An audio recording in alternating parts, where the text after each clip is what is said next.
Today I'm delighted to be joined by Dr. Tami Navarro, who is an assistant professor of Pan-African Studies at Drew University. She's a cultural anthropologist whose work has been published in journals such as Cultural Anthropology, American Anthropologist, Transforming Anthropology, Social Text, and Feminist Anthropology. She's a founding member of the Virgin Islands Studies Collective and a member of the editorial board for the journal Small Acts, a Caribbean journal of criticism. Dr. Navarro is co-host of the podcast Writing Home, American Voices from the Caribbean, and the co-director of the Transnational Black Feminisms working group at Columbia University. She is the author of a brilliant new book titled Virgin Capital, Race, Gender, and Financialization in the U.S. Virgin Islands, published by SUNY Press in 2021, which has been recognized by the Association for Feminist Anthropology and the Society for Latin American and Caribbean Anthropology. Welcome, Tami. Thank you so much. What a lovely introduction. Thanks for having me. It's great to have you with us. So to begin, many congratulations on your book, which I have right here, Virgin Capital, published in 2021. I really enjoyed reading it. But for our listeners who may not have read the book and your other writing, could you tell us a little bit more about your research and how it relates to the anthropology of economic life? Yes, thank you so much. Yeah, so the book that you're talking about comes out of really a decade of research in the U.S. Virgin Islands. And so I study economic development in the Anglophone Caribbean. That part is very important, in the English-speaking Caribbean in particular. And so what I'm tracing in this book is the emergence and real kind of reception around an instance of neoliberal development, the creation of an offshore banking program in the U.S. Virgin Islands. Importantly, there, the U.S. Virgin Islands is an American possession. It's really a colony. The official title, like Puerto Rico, is unincorporated territory, but it's a holding of the United States. So in this kind of outpost of American empire in this contemporary moment, I'm trying to trace what is going on here with economic life, right? So we see the inception of something like an offshore banking program, which has been studied. Okay, that part we understand. But I was really fascinated by the kind of quotidian effects that the arrival of these wealthy capitalists had, right? What did it mean to bring these people to this American colony? And what did it mean to bring this wealth, right? This sort of vast amount of wealth to a very small space. So the U.S. Virgin Islands consists of 3 islands. I primarily worked on the largest and poorest of these islands, St. Croix, but to say the largest is not really saying much. It's only about 84 square miles, right? So it's a small space. It's a sort of seemingly out of the way space, but importantly, it has historically been connected to the U.S. In political ways because of its status as a possession. So when you ask about what the relationship of this work is to economic life, that is really, that analysis undergirds everything that I have done in this research and this writing, thinking about we have something that we call the economy and something that looks like an economic phenomenon. And then we have something, as anthropologists that we want to call culture, right? And these sort of cultural productions. What are the spaces that not just connect those two, but how are those two so deeply, deeply imbricated, right? So I began to ask questions like, what neighborhoods did these new arrivals choose to live in? What schools, for instance, if they had school-age children, where did they go to schools? What kinds of subsidiary industries, right? So we saw cottage industries of high-end boutiques and delis specializing in all manner of things that had never been of interest or sort of gaining traction as a market in the Virgin Islands before, right? So thinking about when this capital came in, what did it mean to life in the territory, and how did people sort of grapple with its arrival? This is a long answer, but one thing I'll say that I'm sure we'll get into is that the program wasn't particularly well received on the whole, right? Virgin Islanders have long been critical of this capital and this program. It's a sort of semi-illicit, it straddles that border, as a lot of this capital has historically, right? This comes in the long history of these kind of pirates, privateers, plunderers, and then we have these new arrivals, right? And so a lot of Virgin Islanders very squarely place this program in that long history, in that kind of trajectory, to which, of course, right, these sort of wealthy capitalists objected very strongly and said, we have no idea what you're talking about. We're here to bring money into the territory, offer you employment. This is a sort of salvific approach, right? The market is here. We're here. We're going to fix everything. And so that reception, that sort of icy reception was confusing and disorienting. And adding a layer of complexity was the way that that objection was articulated, which was really through the lens of race. So when folks on the ground would say things like, oh, this is slavery, or you want to return up to something like slave days, that was the end of any kind of conversation, right? Because these two worlds were really sort of speaking past one another. And so I see this book, in many ways, I say this all the time, as an act of translation. Right? What is the theorization that you're articulating when you think about the sort of long history of capital and racial capitalism in particular? And what is the kind of theorization that you're articulating as a sort of proponent of neoliberal development? Right? These two, they have not been able to communicate successfully in the field site that I worked in. Right, that's absolutely brilliant. And I think that looking at all of these other aspects of cultural life, as central to neoliberal development is really powerful in your book.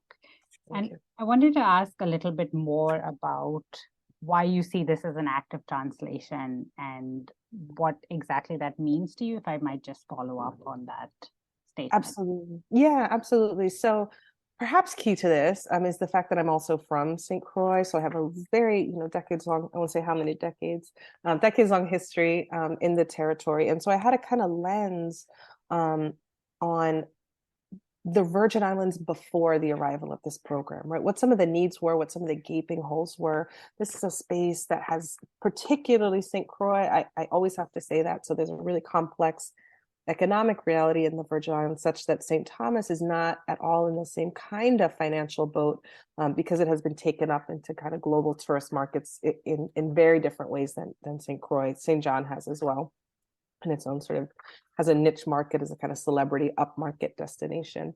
St. Croix hasn't had that. And so growing up there, I have long seen these kinds of fits and starts and attempts to figure out, what are we going to do, right? So in a much earlier moment, thinking about plantation agriculture, St. Croix served as kind of the breadbasket of the territory, right? It served as a kind of space that has a lot of flat arable land. It's much bigger in size geographically than its sister islands of St. Thomas and St. John. So it has long been a good place to grow things, to make things, their space.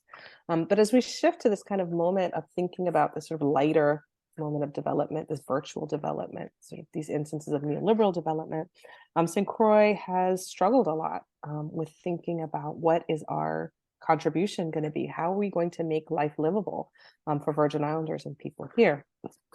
I say all that to say I saw that, right, for many years growing up. And so with the arrival of the EDC, I saw the excitement and the need very clearly, right? There's a need for employment. There's a need for the introduction of capital. There's a huge need for infrastructure development, right? Things like a stable electrical grid would be nice. Not so much the case at present. So I understood the need, and I understood the kind of celebratory approach, right? So I could speak with the proponents of the EDC and say, I see where you're coming from, right? I understand why you are under the impression that the introduction of capital will benefit this territory and its people, right? We surely need it.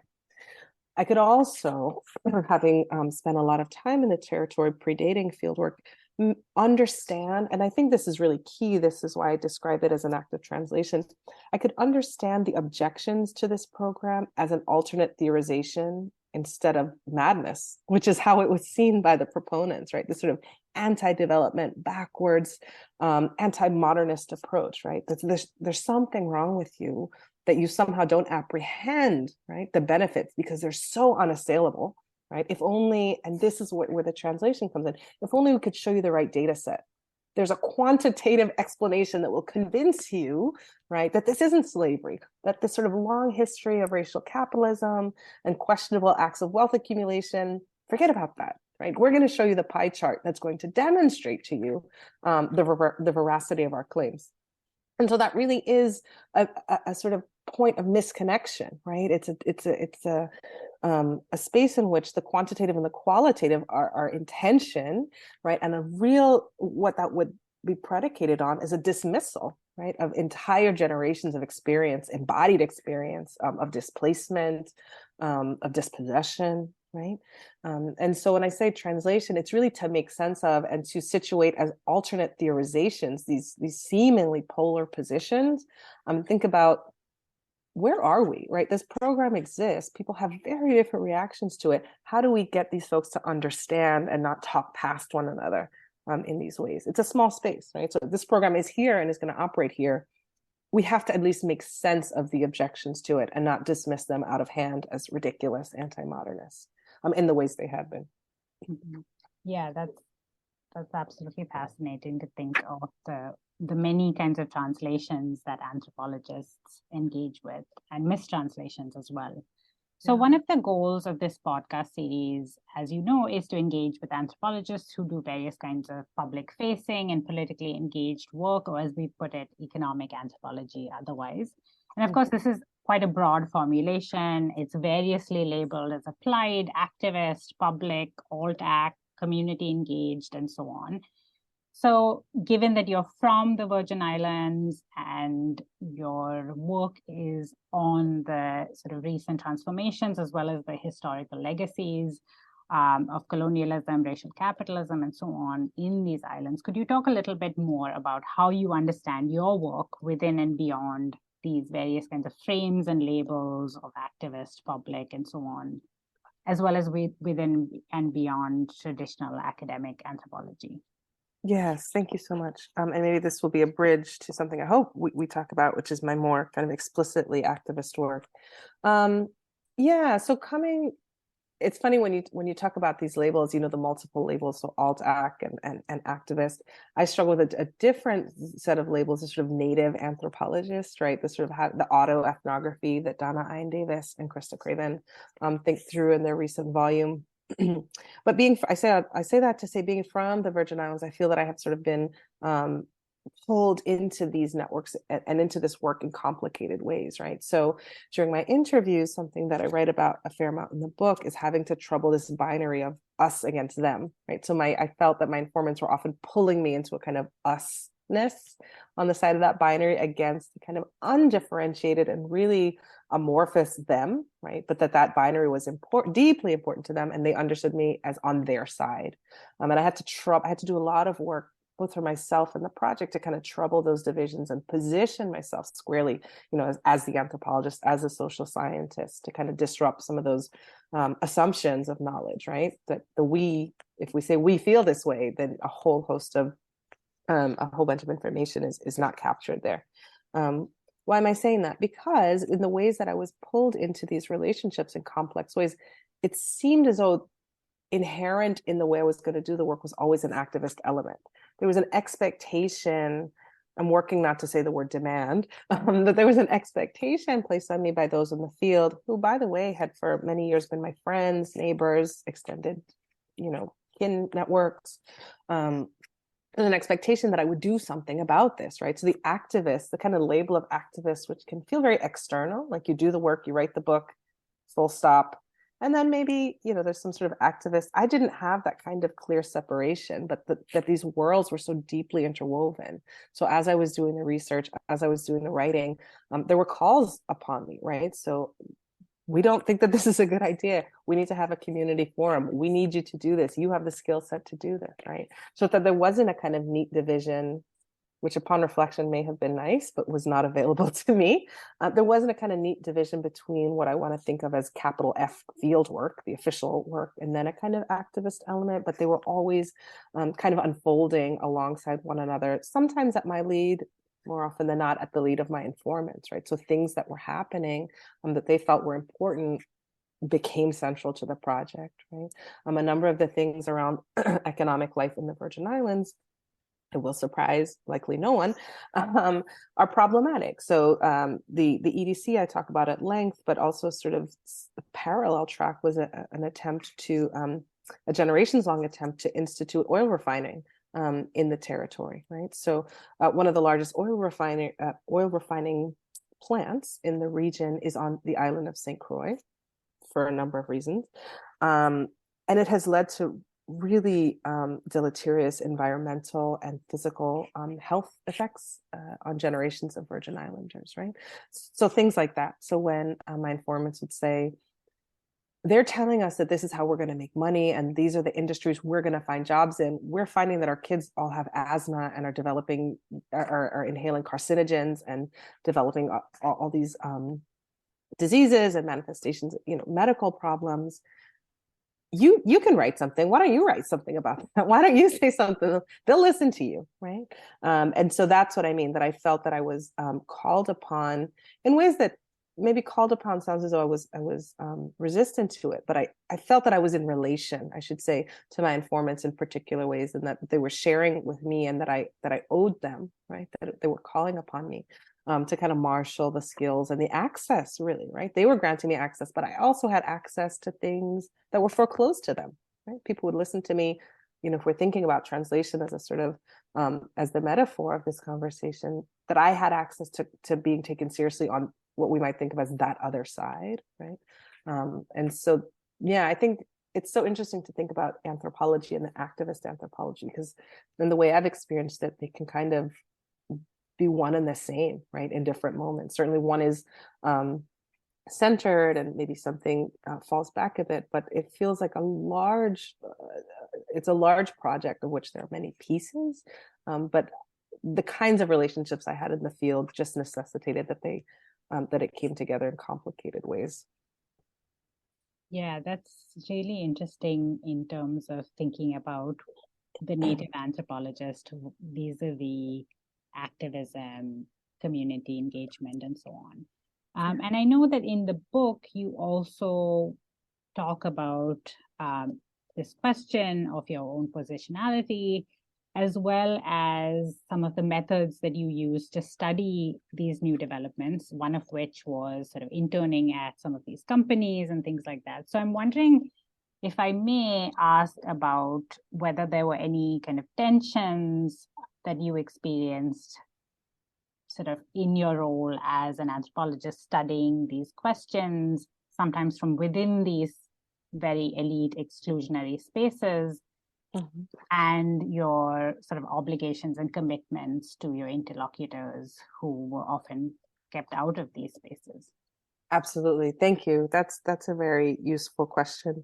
One of the things that I will say is that a lot of the tensions that I experienced in this kind of ambivalent space of native, ethnographer, right, homegoing, field site, I think I have thought a lot about this as I've talked about the book more recently since it's been published, but a lot of that I realize now in hindsight was internal, right? I was grappling with this sort of sense of objectivity, or a sense of the defensibility of this as a legitimate anthropological enterprise, right? And that I was the practitioner to execute this work. Maybe a lot of that comes from, a number of us will be familiar with our kind of statements of purpose and funding statements. So just the ability to articulate why I'm the person to do this, why I have the sort of critical lens and the skill set to make me the person to tell this, what I argue to tell this important story. And so I say that to say that a lot of this sort of crisis or these tensions were internal. And to address that, I took a lot of strength from those who had come before me within the discipline of anthropology. I read a lot of Zora Neale Hurston, right? The kind of quintessential homegoing anthropologist, coming from, a really sort of storied background, trained by Franz Boas at Columbia, right? It doesn't get more anthropology than that, Papa Franz. But then she goes home. She goes to Florida and she collects, importantly, what she calls these Negro folk tales. And so she thinks about anthropology as a tool, the discipline as a tool. She's famously described it as the spyglass of anthropology, right? Providing her that kind of critical distance so that she could do that work. And I took much heart from that, actually, to think about these tensions and how I was positioned. It wasn't so much that people were looking at me and thinking, oh, you're not up to the task, or this isn't, that you're in this awkward position. But a lot of that sort of came from the way I projected my time in the field and what my relationship to my informants ought to be, right? That there needed to be this kind of clear separation. So I would put these kinds of guardrails in place in the ways I've talked about, troubling the sort of assumptions of knowledge, right? Clearly differentiating, no, I have on my anthropologist hat now. I have, right, but trying to navigate these, which all anthropologists to some degree do, right? Trying to navigate these relationships. They're people with whom you have dinner and with whom you hang out. So that was tricky. And I think some of the work that I had to do was on myself as a kind of practitioner of the discipline. But in these non-traditional internships, for instance, at Stanford Financial, and the other one was at a small financial management organization that I call, it's a pseudonym that I call St. Croix Fund. I think my position was kind of called into question, not so much by the employers, by the sort of who I call the EDC people, the capitalists that have been lured to the territory for this tax holiday, but really by the women who I understood in many ways as my peers, right? So these girls, and it's important that they're theorized as girls, these young women at work in this industry had many questions about my position, right? So what are you really here to do? Are you here to sort of blow up this program and reveal it to be a farce and, get rid of all our paychecks? What are you up to?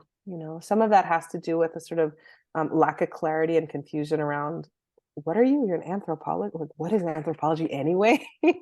Right? What are you talking about? So some of it had to do with the sort of illegibility of the discipline on the ground, but more it had to do with the kind of awkward position I was occupying, right? They would see me at cultural events, at the beach and around, seemingly living a normal life, a life very akin to theirs. But then I had this other life, right? I had this other side, this other moment of translation where I could be in conversation and be theorizing in a sort of larger structural way, these shifts that we had been experiencing in the territory for a long time. So certainly, I don't think they had any qualms about calling me out.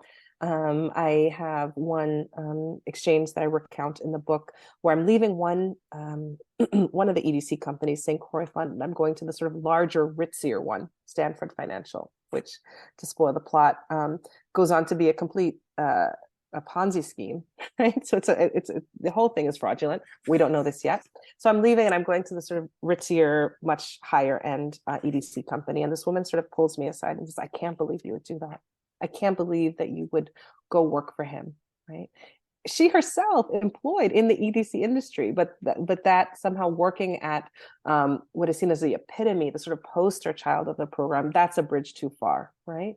And so it's a question about where my allegiances lay, even within the program, right? So someone whose bread and butter is earned by working as an EDC employee sees that there's a sort of limit, right? That their allegiance extends only so far. Right? That as a Virgin Islander, there's only so much I can really stomach, and I can't believe you would cross this imaginary line. So yeah, I think I had to navigate, but they were revealing. I had to navigate these moments of tension, but it told me something. It told me something about how people understood their position, how people understood the costs associated with being affiliated with this program. Certainly they were relatively well paid, but they were marked by the community in particular ways, right? It meant something to be an EDC employee. And so I think that these moments of tension that you're asking about were deeply revelatory for theorizing, oh, this matters. There is a line, there is a line, and perhaps you see me stepping over it. Yeah, and I think that really also goes to the question of us versus them and how you're complicating that through this book and your work and your own position. So we've sort of talked a little bit about some of the themes that you've covered in this book and your other work, which include financialization, neoliberal development, gender, racial capitalism. And my sense is that some of these themes necessitate certain kinds of activist work. So I'm wondering whether these particular themes and subject matters created certain kinds of challenges and possibilities, but also necessity for doing kind of activist work. Yes, thank you. And that's kind of what I was alluding to earlier. I think what I realized at the outset, at the conclusion of this project, the book that we're talking about is a kind of traditional single authored monograph. Right. What I realized at the conclusion of this project is that to have the kind of impact and to make the interventions that I desire to over the course of my career as an anthropologist, I can't go it alone, right? So I needed to think about working in not just community, but in sort of real deep collaboration with scholars, with artists, with activists, right, with people whose political commitments lay squarely to the advancements of the Virgin Islands and decoloniality more broadly, right? Again, the fact that I'm thinking through a space that is a sort of outpost of American empire. It's a colony, as is Puerto Rico, as is American Samoa, as is Guam. This matters that these continue to serve as spaces of experimentation, both for environmental policy and, importantly, crucially to my work, financial policy, right? But I realized I couldn't go it alone, that this was sort of one spoke in a larger wheel about thinking about what are the continued implications of coloniality, right, on economic life in the space like the Virgin Islands. And so, as a result of that, I have partnered for the last 5 or 6 years with an amazing group of women, and we have co-founded something you introduced at the top there called VISCO, the Virgin Islands Studies Collective, right? And so there's 4 of us, there's 4 Black women deeply engaged in a kind of Black feminist praxis and theorization of collaboration. And these interventions, so I should just say, it's myself as the anthropologist, a visual artist named Lavon Bell, based on St. Croix, a novelist, Tiffany Yannick, who comes from St. Thomas, and a philosopher of Black life, Hadia Sewer, who's based in St. John. And it seemed to me then, and it seems to me now, that it was only working in concert that I was going to be able to really more clearly apprehend both the long histories that I've talked about and that I write about in the book, but also any possible futurity, right? So one of the questions I get often when people read my book, things have gone badly for a long time economically in the Virgin Islands. Industries failed, right? The tourist economy has its shortcomings. Now you're saying neoliberal development is problematic. The question I often get is, what's next? What's the solution to what ails the economic life of St. Croix? I don't know. But if we're going to take seriously this notion of futurity, right, that surely there is some outside, right? We're not necessarily doomed to replicate the kind of raced, classed, gendered mistakes of these previous iterations of capitalism. It seemed important to me to think alongside people who are thinking differently, right? So to think alongside a visual artist, a novelist, right, a philosopher. And what we've done is we've really centered the kind of activist component of the work we've done together. So when we first began, one of the first things we did was be sure that we had community forums on each of the islands, right? And asked Virgin Islanders themselves, what issues are important to you, right? Is it environmental degradation? Do you need help, right, with some of the lawsuits, for instance, that are going on against this oil processing plant that I was talking about, right? So what is it that you need from us, right? If we're going to imagine an inhabitable future, right, which a possibility, I should say, which seems increasingly foreclosed when we see the kind of vulnerability demonstrated by climate change, right? So since doing this work, these islands that I'm writing about, along with Puerto Rico, along with much of the region, have been absolutely decimated, right, by these historic Category 5 hurricanes of Irma and Maria. And by the way, there have been a number of Category 5 storms since then, right? So thinking about the ways that the community has certain needs and demands, and if my political investment is in thinking about the sort of future tense of the Virgin Islands and these spaces of American empire, that can only be done in community, both with people that I'm working with intellectually and on kind of activist work, and also in partnership with community members. Yeah, that's amazing. And I think one of the statements of the Virgin Islands Studies Collective is centering the Virgin Islands as a site of inquiry and theorization, as you put it. Could you talk a little bit more about this collaboration between artists and philosophers, and what those disciplines and fields of practice bring to your own anthropological work? Yeah, thank you. What it has done is pushed me in many times uncomfortable ways, but important ways. And so what's coming to mind immediately is, so one thing we will often do is co-write. So I'll give you a grounded example. So a few years ago, we had some penal records translated into English from the Danish. So these islands that I'm talking about as the US Virgin Islands were for many years, and importantly, the Danish West Indies, right? So there's an important Scandinavian history of slavery and colonialism that is often dropped out of the literature. And so working together, we had these penal records translated from the Danish into English for the first time ever. And what we did was each one of the 4 of us took a section of the records and sort of put our disciplinary, writing spin on it. And what was fascinating about it was both the overlap, right? Some of the thematic overlaps, but just the kind of vast differences that came out for me. So Tiffany Yannick, the novelist in the group, what she will often do is a sort of historical fiction, or sort of speculative, right? So she'll take the sort of fact of the historical moment and really spin it out, right? And a much deeper embrace than I have been comfortable with of something like the imagination, right? So what might this represent? What might this point towards, right? And whereas in my own work, I think I've been very deeply wedded, certainly to a kind of qualitative, right? We as anthropologists, a kind of embrace of the qualitative, but the kind of liberatory, like she doesn't see that as a shortcoming. It's sort of freeing moment, right? That we have these facts, and from these facts, we can extrapolate X, Y, and Z. And also we might imagine, right, that this and that kind of the imaginative, the affective is so resonant with me. And I think it's resonant, particularly in the Virgin Islands, where people are grappling without much material access to their history. A lot of the archives, and as I say, we had this document translated for the first time ever in 2019. That's terrible, right? So there's not a lot of access to a lot of these, to a lot of kind of cultural history and material history. And so people are imagining, right, what this might look like, what their ancestors might have experienced. And so these kinds of connections across, so not just in a kind of, sexy interdisciplinary way, but in difficult ways have pushed me to change my writing and my theorization to think about what are people looking for when they imagine a future, right? And how might we kind of stitch together a narrative across these spaces that can help us imagine both where we've been, sure, but also where is it we're trying to go, right? And that's required something of me. It's required me to sort of, again, maybe loosen that vice grip on this notion of this objectivity, right? Thinking about, okay, all right, we understand these are the sort of facts of where we've been, but if we're imagining a future to which we can't yet lay claim, what are the all possible paths to get to that future, right? How might we think? Is it creative, right? So Levon Bell being the artist, right? Is there a kind of pastiche that we can think about how we bring together the Danish, the American, the Caribbean, right? How do we represent something unrepresentable? How do we represent something that we've never done or seen before?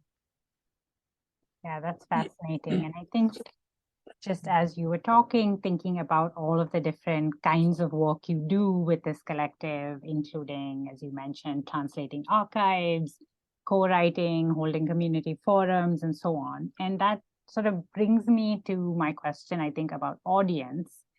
And as anthropologists and scholars, we engage with a range of audiences, including other anthropologists, but also students, activists, policymakers, community members, and so on. So I'd love to hear your thoughts about who you see your audiences as and who you want your audiences to be. Thank you so much for that.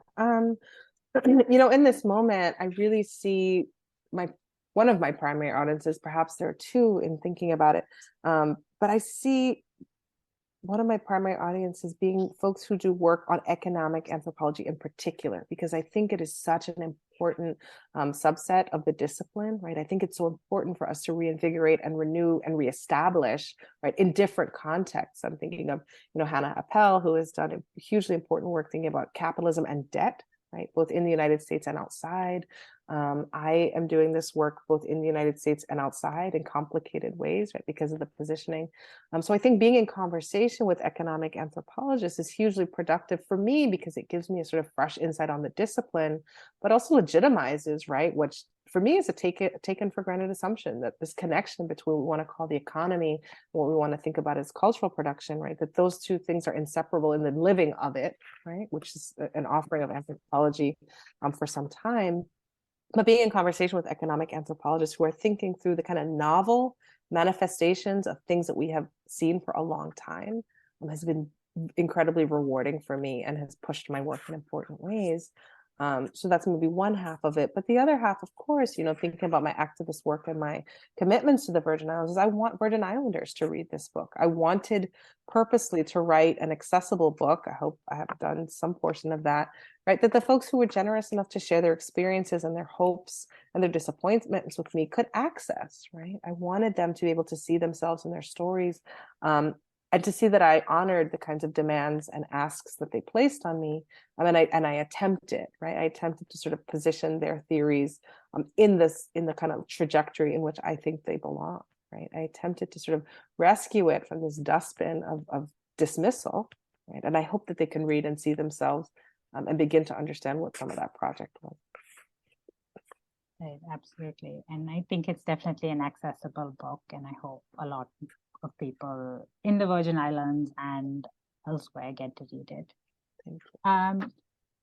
Just in terms of audience, one of the other things I was interested in, since we're on a podcast, is that you are also the host of an amazing podcast, which is called Writing from Home. Could you tell us a little bit about, Writing Home? Mm-hmm. Could you tell us a little bit about that podcast and what brought you to it? Absolutely. In some ways, I can't remember the timeline, but it's very connected to the VISCO work that I was just talking about. So it's collaborative, no surprise there. But it provides me an opportunity to work with an incredible digital humanities scholar at Barnard College, Kayama Glover, who does hugely important work. She primarily works in the Francophone Caribbean on Haiti, but also has made important interventions in the digital humanities space more recently. And what that is a space where, thinking through what I talked about, the things that Tiffany's work as a novelist and LaVon Bell's work as a visual artist have offered me, the sort of freeing or moving past this weddedness to disciplinary boundaries. So in this podcast, we're talking to writers from the Caribbean. So it's purpose, this sort of double entendre of writing home, right? So we've talked with all manner of people. Most recently, who's coming to mind is Dion Brand. We've in the past had Roxane Gay, right? So it comes out of a lecture series that was in the pre-COVID world in person, held at Barnard College, but has, the sort of modality, that modality was foreclosed to us when the world shut down. And so we've moved online into this digital space, the podcast. And it has been very important, right, for thinking about not just artistic production, right? So questions of writing and voice, but also questions of political commitments and allegiance, right? What does it mean to be a feminist writer? What does it mean to be a Black writer? What does it mean to be a diasporic writer of the Caribbean outside of that space? What does it mean to think about, which is something I grapple with all the time in my work, a kind of hyphenated hybrid identity, right? Are you there? Are you here? Are you in neither place? Where is your home? And so that podcast has offered me the opportunity, certainly to read a lot of incredible works. We've had Marlon James, but really to sort of think through how people who are occupying a very complex positioning, how are they thinking about that, and how are they trying to reproduce that, trouble that? How are they trying to engage that in the written word? It's certainly not anthropology, and so I think it is pushing me to think past these disciplinary silos. Right, absolutely. It's a great podcast and with so many amazing writers on it. So I encourage everyone to check it out as well. Thank you. And just one of the things that keeps coming up, I think, in our conversation is the question of collaboration. And you talked earlier about how collaboration is so central to what you do, and which is so different from the kind of lone anthropologist figure and the single authored monograph, which you also do and really well. But I'm thinking about what collaboration kind of brings to the table, and whether kind of this kind of public activist work demands collaboration, and what that adds to the conversation around economic life. Yeah, thank you for that.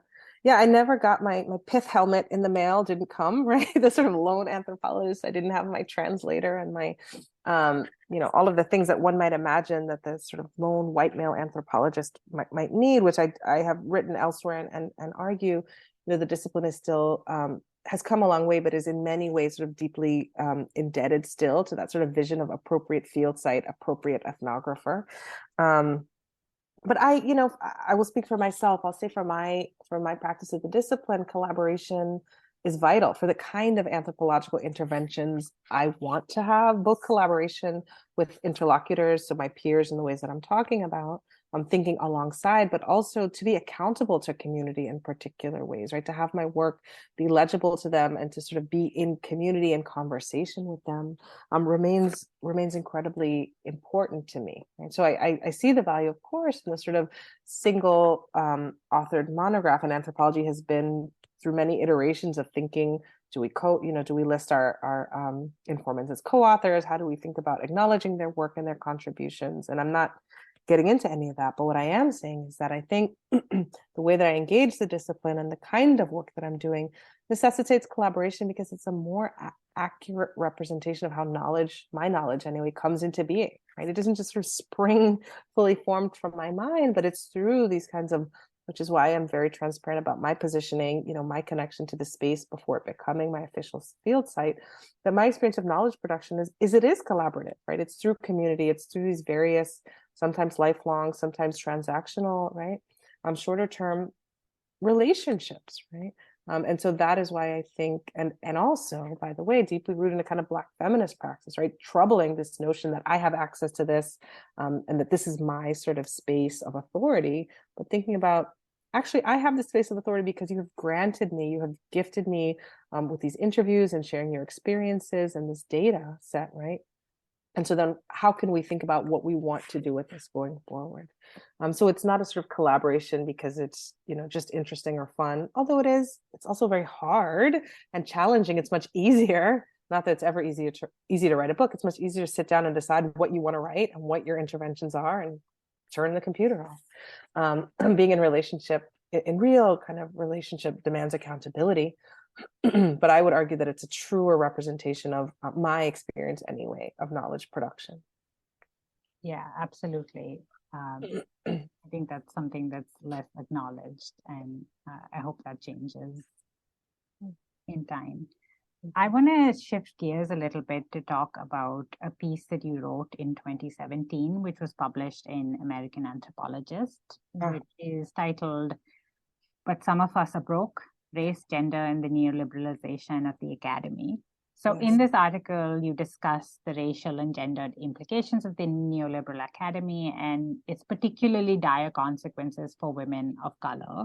And I'm just going to quote a little bit from the abstract, where you write, and I quote, "Anthropologists have paid increasing attention to neoliberalism in our research, yet we've been less willing to apply this lens to our own academic positioning in the way these roles are shaped by privatization and market models," end quote.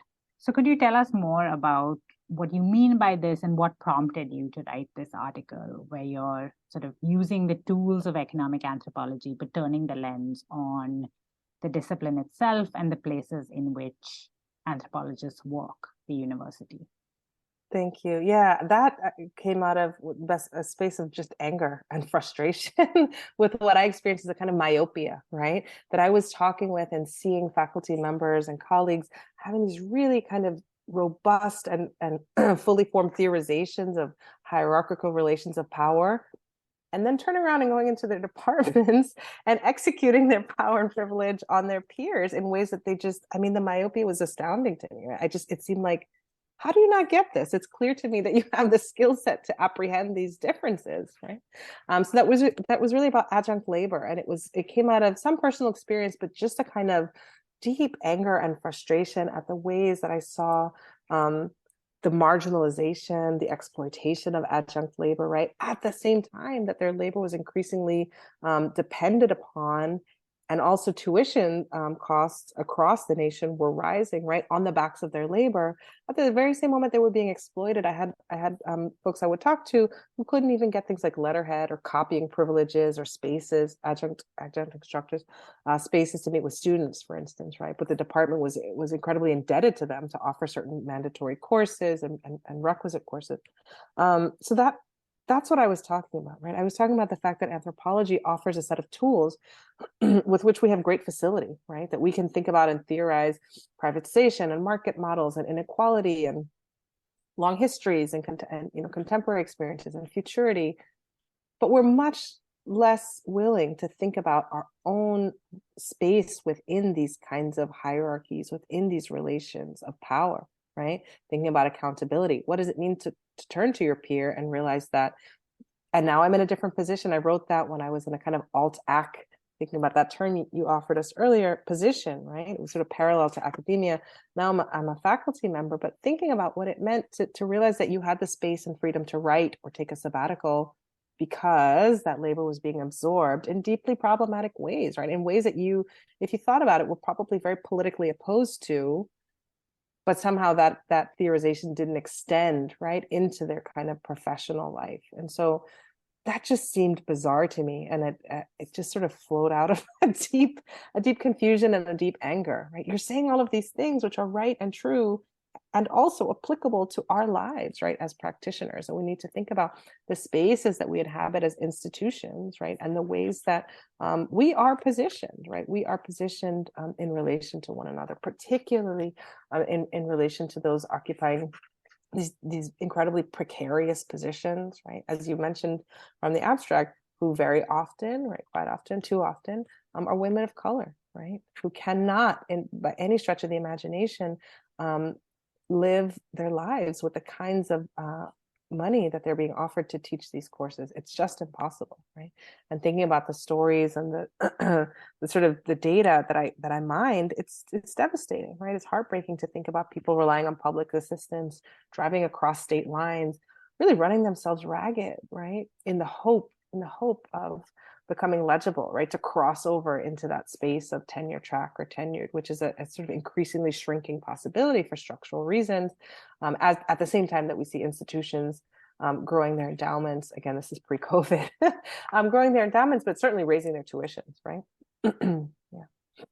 Yeah, absolutely. And I think there's such a interesting connection between your idea of collaboration and accountability in knowledge production and the material conditions of knowledge production in the university, and thinking about those fundamental ways in which we make anthropology across these spaces. Do you see this kind of work as part of your activist kind of production, or that essay in particular? Yeah, vis-a-vis the academy as well? What an interesting framing. I guess I don't. It surprises me to think of it that way. I don't. I just think, I've done this a number of times with varying results, but early in my career, before I had any business doing it, I co-authored a piece with some amazing women, Bianca Williams and Atiya Ahmad, and we wrote, I think it's called Sitting at the Kitchen Table, and it's just our field notes. And in much the same way that this piece that we're talking about, but some of us are broke, comes out of a space of just rage and confusion and just trying to make sense of my colleagues' brilliance and inability or unwillingness to connect those worlds. This earlier piece came out of a similar thing, which is just a sense of, which is, something that Black women in particular in these spaces struggle with a lot. Am I crazy, right? Is this just happening to me? Am I having these experiences on the job market in my department because there's an individual failing, right? And connecting with these women and connecting with these anthropologists and realizing that we're having very resonant experiences was just so deeply affirming to me. And that sort of spilled out into the page and became that co-authored piece, right? Thinking about what it meant to sit at this proverbial kitchen table, coming out of this Black feminist history of spaces like the Kitchen Table Press, right? Women of color-led collaborative spaces. But so I don't see it as activist necessarily. If it's serving anyone, perhaps it's serving me and my own sort of psychic needs, casting about and saying, is anyone else seeing this? Right? Am I really the only person seeing this? Am I misapprehending something? But these two things seem so deeply connected, and yet no one is connecting them, right?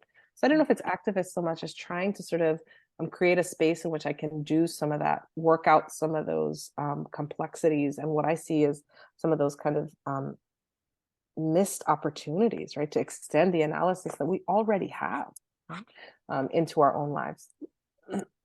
Absolutely. And I think that's so important, and it resonates with so many of us in the academy, in many precarious positions.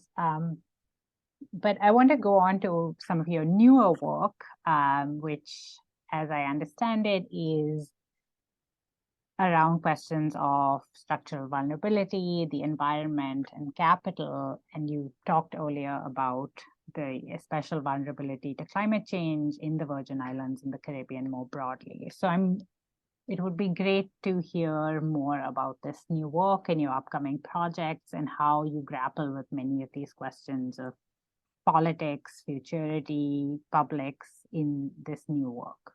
Yes, thank you so much. So recently, very recently, I think at the end of last year, I was able to contribute to a volume called Paradoxes of Neoliberalism, a transnational working group that we had been colleagues and I had been a part of for a number of years. And that was useful because my primary contribution to that volume was thinking through this notion of vulnerability in multiple registers, right? Certainly political vulnerability, given the status of spaces like the US Virgin Islands, and more recently, connecting that political vulnerability to things like environmental vulnerability, right? And economic vulnerability, and thinking about those as part of a larger package, right? So we've been offered that for my work, the incredibly useful theorization by folks like Naomi Klein, for instance, and Yarima Barnea has written about some of this, thinking about disaster capitalists, right? So when you are already a possession of the United States, right? And when that results, for complicated reasons, in your kind of environmental precarity, right? So geographically you're vulnerable, but also politically you're vulnerable because you can't make certain decisions and put certain safeguards in place, right? And so your infrastructure is decimated, as we saw happening in, for instance, 2017 with hurricanes Irma and Maria. When all those things happen, then we see again a sort of third layer of vulnerability with the sort of financial precarity and vulnerability to things like disaster capitalists, right? We will come in and privatize your electrical grid, your water supply, right? We see this not just in spaces like the USVI in Puerto Rico. Natasha Lightfoot, a historian at Columbia, has written about this in relation to the island of Barbuda.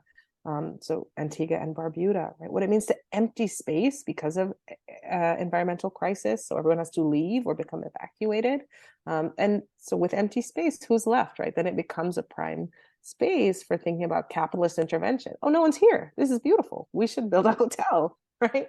How come nobody's here? Wow, nobody's here because it's been emptied, right? In these kinds of these earlier moments of vulnerability. So I want to think through how these sort of spaces that we often think of as discrete are in fact, in the living of it, deeply, deeply interwoven. So how does that come together in a project? You know, right now I'm sitting with and trying to think with a sort of dynamic moment that we're living in, right? We're living through so many simultaneous crises, right? So thinking through the pandemic and what that revealed about vulnerability. So one thing I'll just say is that the Virgin Islands grappled with public health for a long time because of its inability to do things like close its airports or make decisions about, oh, there's a spike here, we want to, you know, limit flights from the United States or from Europe or from what, right? That its relationship to the United States is such that that possibility was foreclosed. So I say that to say that it's a moment of, even now in this moment that it seems to me a number of people are describing as post-COVID. I engage with that in the way that I engage with post-racial or post-colonial. I don't know where the post comes from, but in this moment of crisis, and I continue to experience it as a moment of deep, deep grief, right? Deep grief as we think through the costs, both individual and structural, of COVID, right? What it has revealed to us about our interconnection and our points of vulnerability, right? So as I think through economic fallout, as I think through environmental fallout, as I think through the loss of life, right? All of which on the face of it seems so disparate, but when you really think about the living of it, are so deeply bound together. I think I'm trying to get at something like that, right? Trying to get at something like, what is vulnerability, right? What are the different registers of vulnerability? And how can we describe them? How can I work to describe them in a way that reflects what I think is their truer nature, which is a much closer connection that we often are willing to discuss or even consider. Maybe it's too overwhelming, but I think it's an important, if nothing else, an important theoretical exercise. Yeah, absolutely. And just to end in terms of thinking about the future, thinking about hope and possibility in this moment of multiple crises, I'm wondering if you have any thoughts on things that make you hopeful, excited, inspired within the field of economic anthropology and beyond, and what you bring to your work that makes you sort of think about futures and both disciplinary futures, but also political and environmental futures in the places in which you work. Yeah, thank you. I mean, I think I'm encouraged and inspired by the fact that we're having these conversations, right? That there are interventions like this one, by the way, like a podcast like this, where people can access it in this format. But even if there's a cohort of people that have been doing this work and an emerging cohort of people thinking through these questions in an explicitly anthropological way, right? So really centering the discipline of anthropology and saying, we want to think through economic life more broadly and what, again, the inheritances are, but also what the possible futures are. That restores me and encourages me, right? And gives me hope for a possible future, that we're thinking together from different spaces, absolutely, right? But it's in that thinking in different spaces that hopefully something will be revealed about the kind of structural possibilities of thinking outside, right? Of thinking away from a simple replication of what we continue to do, right? A simple replication of what my informants would call slave days, right? But we might imagine a future in which there could be some intervention that isn't just, for folks on the ground anyway, slavery reincarnate, right? That might take their needs, desires, visions seriously at the heart of their project, right? But again, speaking to collaboration, I think it's, learning from people working in Italy, learning from people working in India, in Mauritius, right? Thinking about, what are you seeing there? What are folks on the ground saying? What are the kinds of structural constraints, certainly, right? What sort of spaces of possibility that you're identifying that I might see at work, hopefully, at some point in the future in my own field site. Yeah, thank you so much for that. That's brilliant. And I think it really speaks to the power of anthropology to think across spaces, across historical timelines, and so on. So thank you again so much for being on this podcast. It was a pleasure to speak with you. Thank you so much for having me. I enjoyed our time together.